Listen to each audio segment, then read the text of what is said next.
bodies were recovered from the sea of Brighton Beach were revealed by the police as sisters in their 30s. The sisters were named by Sussex Police Station as Jane Adetoro, Christina Walter, and Rebecca Walter, who were from Uxbridge in northwest London. And so in the statement, obviously I think they speak to their father, and the father is just like he's left with emptiness, and that the words he cannot heal from, right?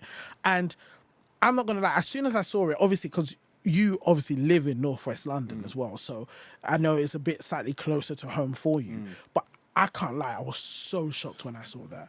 I was so shocked. It was so, and one of the biggest questions is, what is happening with our black women?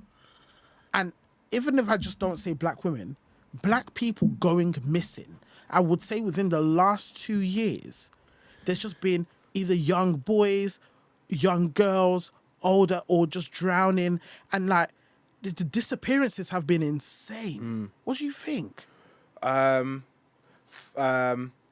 First, I just want to say my sincerest, absolute condolences to the family of like those 3 amazing women who sadly passed away. It's something that like it's very sad. Like I can't even imagine how the people that are actually close to those women must feel. And you know what I would say as well is like, what was one of my biggest gripes, and you know what, it's such a sad situation, but I think it's also a situation where there needs to be people that are so much more vocal. Obviously, there was talks about that they were going to pay tribute to their mother who had drowned as well, which that's just insane as well. I didn't even know that. Yeah.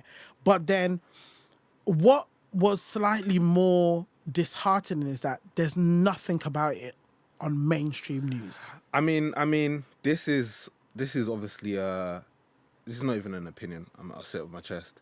This is a wider pattern when it comes to black people that go missing. Generally, is there isn't much media attention, and I actually think this is also something that also happens in America, where you hear of so many, for example, either black women going missing, or sometimes girls apparently being trafficked, and there's just no media attention. But you know what? I think us as people, we've enabled this shit, and we've enabled this. I'm not gonna lie to you. I genuinely think that, because the more we are like, oh, this is what happens, this is not, well, it's not normal. So actually, people need to start coming together to actually address some of this stuff, okay?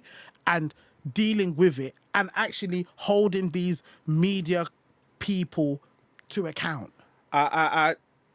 It's not that I disagree, but I do think people are very active on social media, which is obviously the only thing that we kind of have control over. Okay, but I feel you. I know you're saying people are active on social media, but I also saw another clip of, there's this like, I think she's a content creator, Elaine the Pain.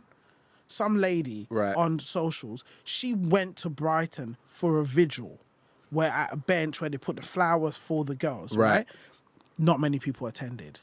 And there was no respect around it. There were people still drinking, smoking, that she got hella emotional because she was like, there is no respect around it. There was no media coverage or attention of it. But people can say so much online and on social media, but when it is to show up for a family and show up for these people,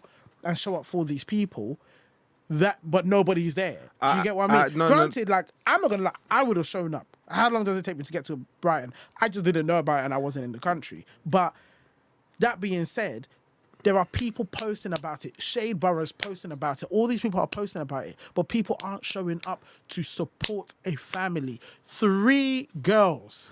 3 women. Yeah, that don't make no sense to me. There's definitely a lack of just attention. There's definitely a lack of attention around what has happened. Yeah. Like that is a matter of fact.